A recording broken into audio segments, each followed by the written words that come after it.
had some challenges speech-wise, so I've been practicing. But I wasn't practicing against a downpour. I was only practicing against my tongue.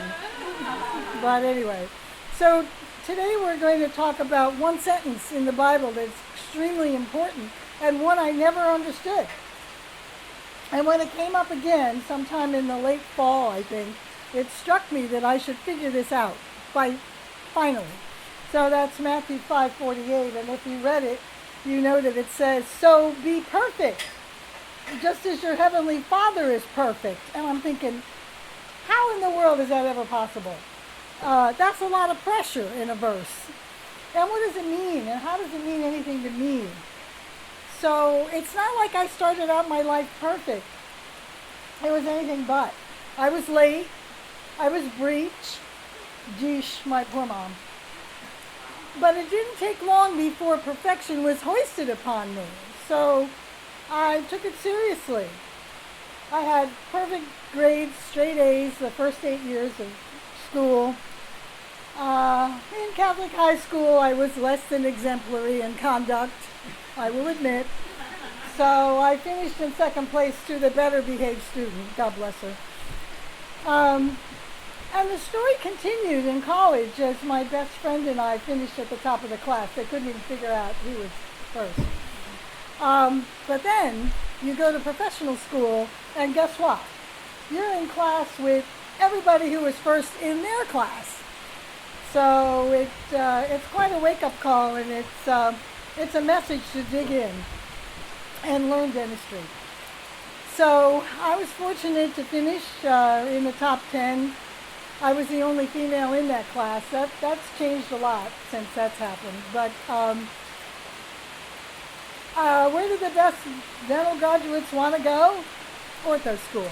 So after being out of school about 5 years, I was accepted into a program to study orthodontics.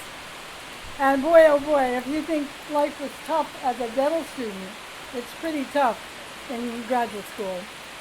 So you don't hand in anything until it's, guess what, perfect.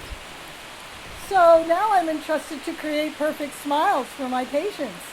Talk about pressure. They're the real audience for you.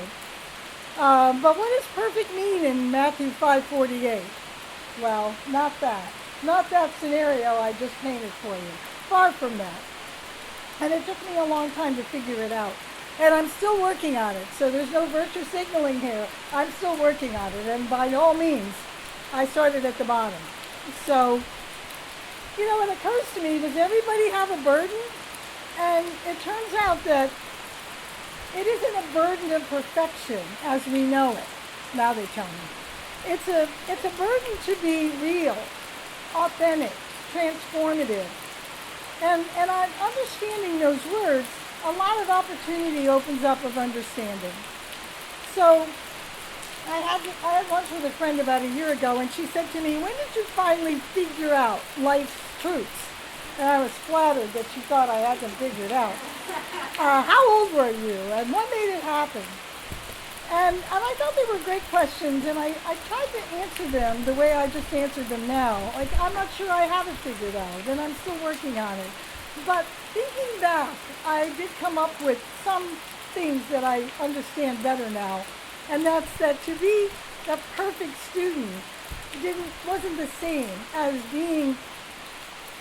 taking care of my patients, taking care of them authentically in the Christian sense of the word, and recognizing that we all carry crosses. Some of them are obvious, some of them are hidden. But when the doctor meets the real patient, the real relationship begins. Once you help someone, and I'm sure Dr. Nalda and Dr. Carmen can understand this better than most, although you've all experienced helping your clients. You validate the patient's concern, you relieve their pain, you restore the sense of well-being, then you realize the reason for your existence. That's what it is. St. Francis of Assisi said, "Lord, make me an instrument of thy peace." And those words have deep meaning, but they're words that should be considered in their depth, in my opinion. And I have it on a window in my office to remind me every day that I am an instrument of the Lord's peace. So you step back and you make room for the patient's story. You become person to person, heart to heart, soul to soul. That's when you start to make your life worthy of saying that you're helping people. Leaders have said, life is service to the end. Those are 6 words that allow yourself to understand every day what that really means, that life is service to the end. That's really why we're here. And so that's where the perfect comes in. Was there a big transformative moment for me, like a heavenly vision or a bolt from the blue?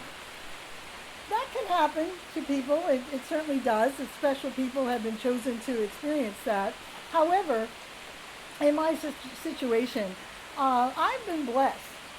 I have inspirational friends and colleagues, some of whom are in this room right now. And I endeavor to be humble enough to seek spiritual guidance. That's the first step, is you have to be humble enough. And some of it in the face of despair, like in seeking out acknowledgement of defeat, brought to your knees kind of defeat. So over the years, I've been in a position to administer to my patients, and I pray every day for new ways to help them, because I never know who's going to walk in the door and what they're going to bring with them. And I want to learn what that is. I want to take the time to learn what that is. So I also have become aware, acutely aware, that my behavior influences my team. And Soraya has observed that very much, and I want that to be obvious, because that's how it works. How you treat your team is how they treat your patients. How you treat your team is how you treat your clients. And you are shaping that emotionally and faithfully every day. You're a walking example to the people that you touch.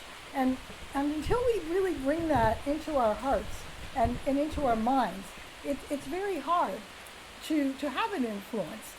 I encourage my team to seek God's guidance, even in their own choices in shaping their own lives.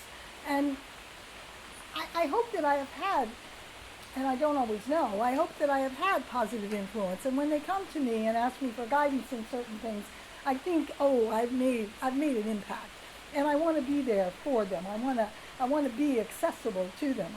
I try not to judge them. I try to hear them and listen to them. Every encounter is a new opportunity to influence our corner of the world, not by being perfect, but being different. Different in this wild, spinning world that we're all exposed to. It's not the way that Jesus demonstrated in his public life and in his crucifixion. But who am I?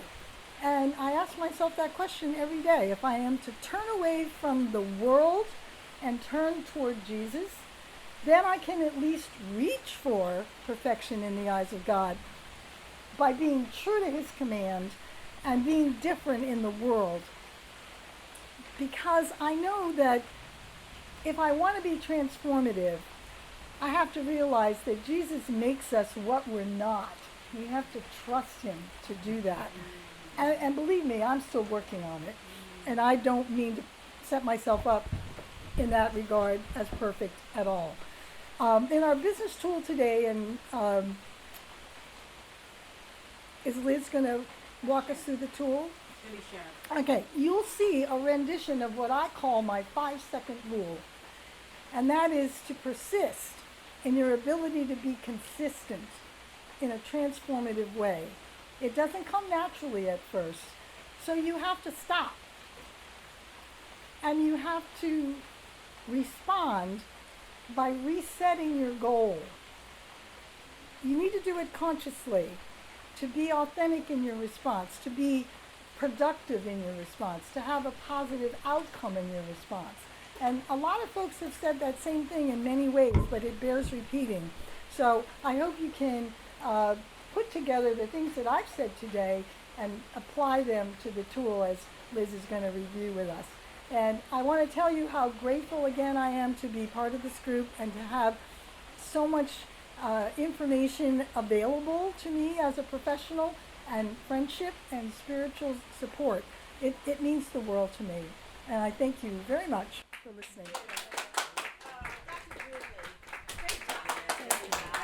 Thank you. You make me blush.